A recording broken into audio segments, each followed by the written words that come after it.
Have you ever really thought about how you move? I mean, really? You decide, I'm going to pick up that cup of coffee and poof, your hand just does it. It feels so simple, so automatic. But what's happening in that split second between the idea and the action? Well, it's a kind of biological magic. And today, we're going to zoom all the way into that one critical moment. Right? How does a thought, something that's not even physical, actually become a thing, a physical action in the real world?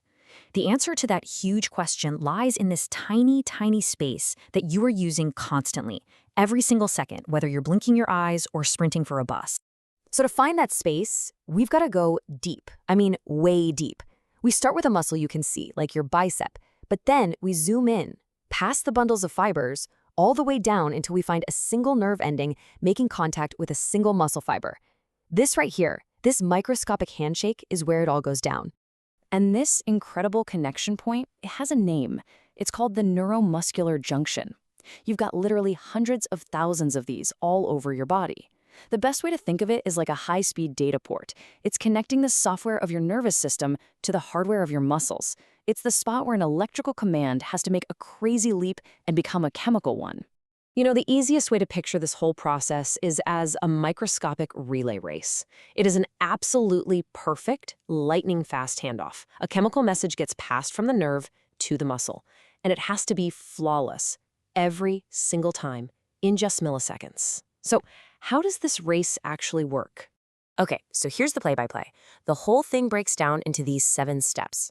A signal arrives, gates open, a messenger gets released, it binds to a target, new gates open, which creates the final contraction signal, and then, super important, a cleanup crew comes in to reset everything. Let's walk through this race step by step. All right, on your marks. The race kicks off with an electrical signal. Scientists call it an action potential that comes zipping down the nerve cell. When that jolt of electricity hits the very end of the nerve, it's like a key turning a lock.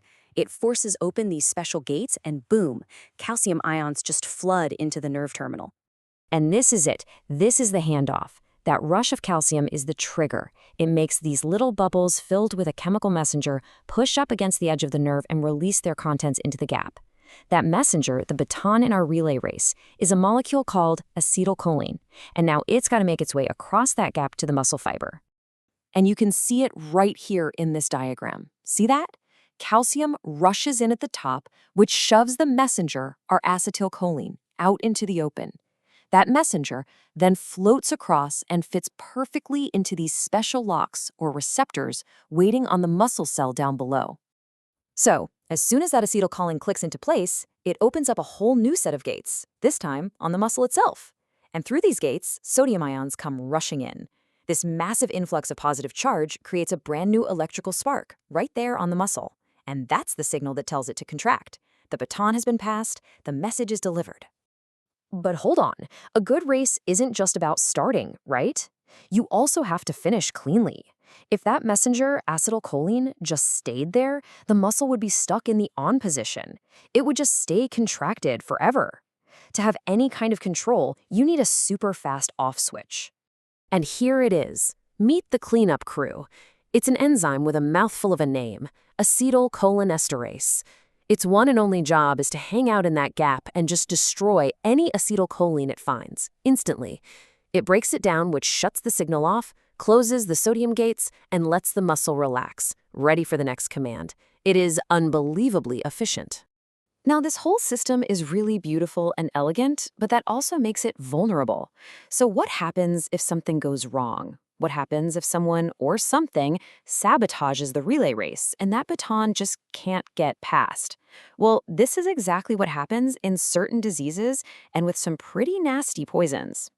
Let's start with a condition called myasthenia gravis. This is a really tough one because it's basically a case of friendly fire. It's an autoimmune disease, which means the body's own immune system gets confused and starts attacking its own acetylcholine receptors on the muscles. Yeah, this picture shows it perfectly. On the left, you see a healthy junction, lots of open receptors waiting for the signal. But on the right, you can see the body's own antibodies have clogged up the works. They're physically blocking the receptors. The messenger is there, but it's got nowhere to land. So the signal gets weaker and weaker, which leads to some serious muscle fatigue. Now, the signal can also be blocked by things from the outside, like poisons. Curare is a famous one from a plant. The way it works is like a game of molecular musical chairs. It looks enough like acetylcholine that it can sit down in the receptor's chair, but it doesn't start the signal. It just sits there, so when the real messenger shows up, there's no spot for it to bind. No binding, no signal, no muscle contraction. And then you have botulinum toxin. You know it as Botox, but it's one of the most potent toxins on Earth. It works in a totally different way. Instead of blocking the receptors, it attacks a step earlier. It's like a pair of molecular scissors that snips the very proteins the nerve needs to release the messenger in the first place. So the nerve has the command ready to go, but it can't send the message. The muscle is completely silenced. Okay, so we've seen what happens when you block the signal. But what about the opposite? What if the signal is way too strong or it just never, ever turns off? Well, that is just as dangerous.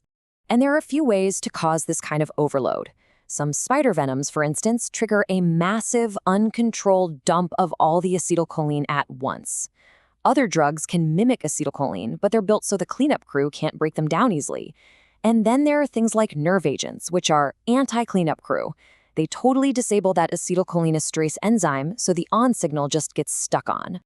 And here's the really scary paradox. The final result of too much signal is the exact same as not enough signal. Paralysis. The muscle contracts violently and then just freezes. The receptors get overwhelmed and desensitized, the channels lock up, and the whole system fails. And if that's a breathing muscle like your diaphragm, the result is fatal. So when you really step back and look at it, this tiny little gap, this microscopic relay race, it's not just some obscure biological fact. It's the absolute key to every single voluntary thing you do. From a simple blink to an all-out sprint, it all depends on the perfect balance of go and stop signals in this one tiny place.